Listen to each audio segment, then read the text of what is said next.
Guys, I apologize if you hear this buzzing. My computer fan hasn't really been up to date. So, what's the first thing you think of when you think of Star Wars? No, not light. I don't mean lightsaber fight. I mean the dog fights, specifically with the starfighters. In this list, I'm going to be talking about the top 10 starfighters. Now, remember, the Millennium Falcon is not a starfighter. And I want to give an honorable mention to some of the Clone Wars vehicles. Not every vehicle can make it onto this list. And also, this is my opinion, don't get angry at it. If I pick your favorite starship, then that's fine. You know? Who cares? This is my list. Alright, so let's get ready into this list.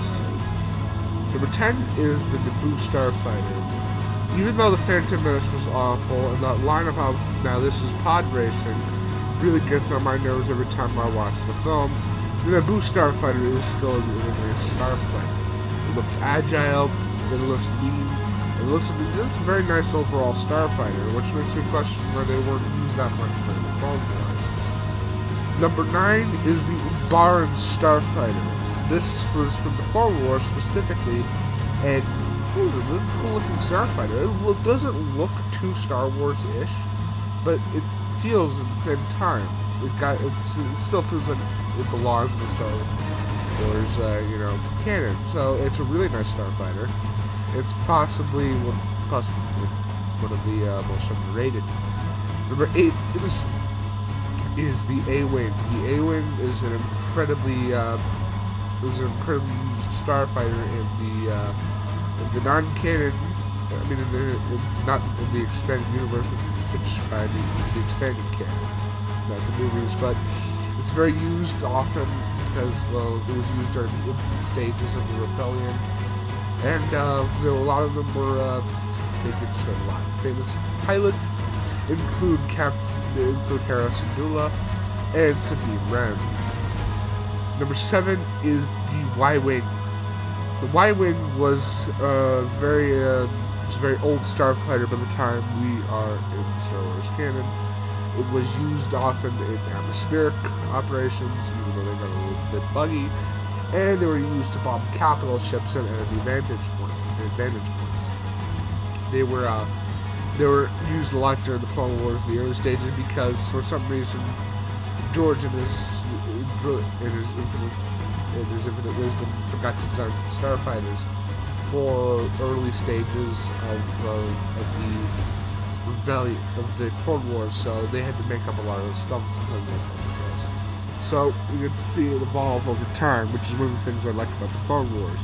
They eventually stopped using these in the period of the Clone Wars, and somehow ended up in the hands of the Rebel Alliance before the Battle of Yavin, and were often used. They were used in the Battle of Yavin, the Ryloth campaign. They were used in the Battle of Endor, and for some reason they're absent in the Battle of Starkiller Base, the Starkiller Base assault. So that's what it was. So yeah, Y-Wing, very cool starfighter. If I had to choose one, I'd choose the Clone Wars design because that looks cool. So anyways, on to number 6, is like your back, and my personal opinion, is the X-Wing. The X-Wing is an iconic spacecraft. Famous pilots include Luke Skywalker, Poe Dameron, Biggs Darklighter, Wedge Antilles, and Neve Malcolm. Sorry if I mispronounced his name. So, yeah, it's a very popular starfighter.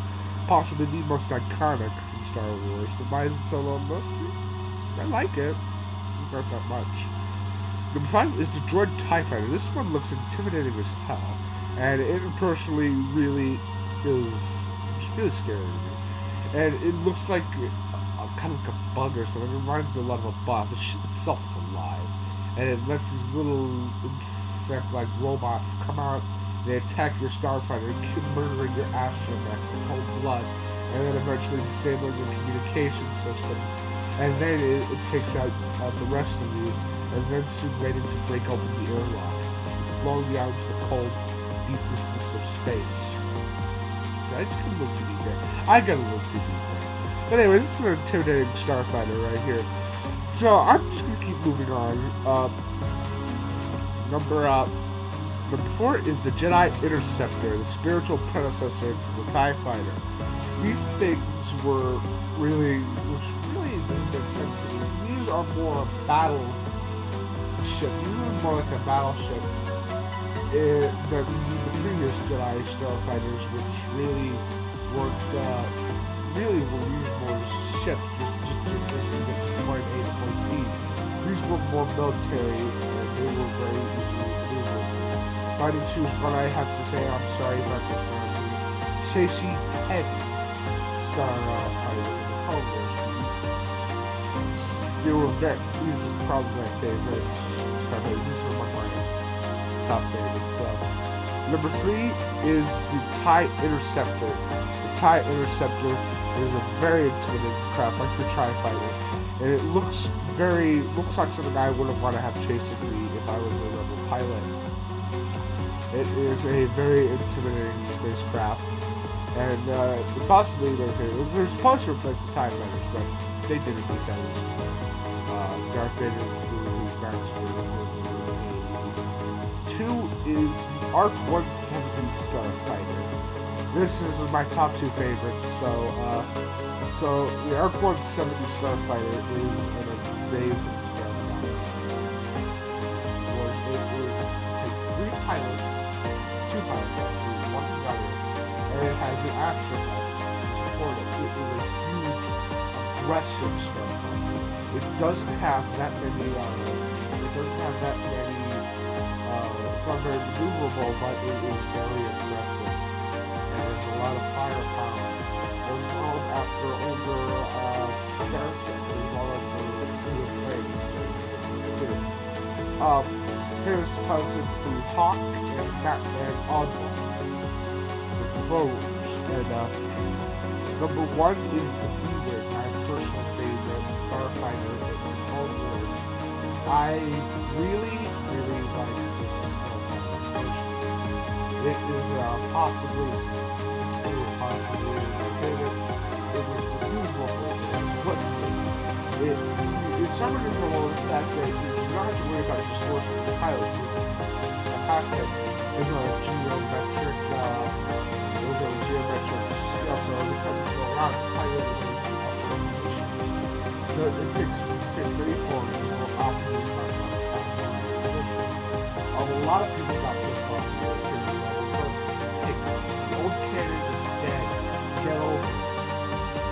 So, it was a very interesting starfighter. Pioneered by Montana Line, famous pilots,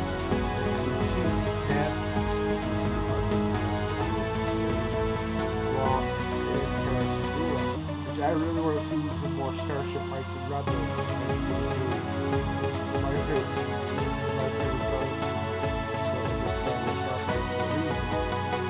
There's a lot of good stuff. This will be your favorite. Like, comment, please share and subscribe. I hope you enjoyed this video. Peace out.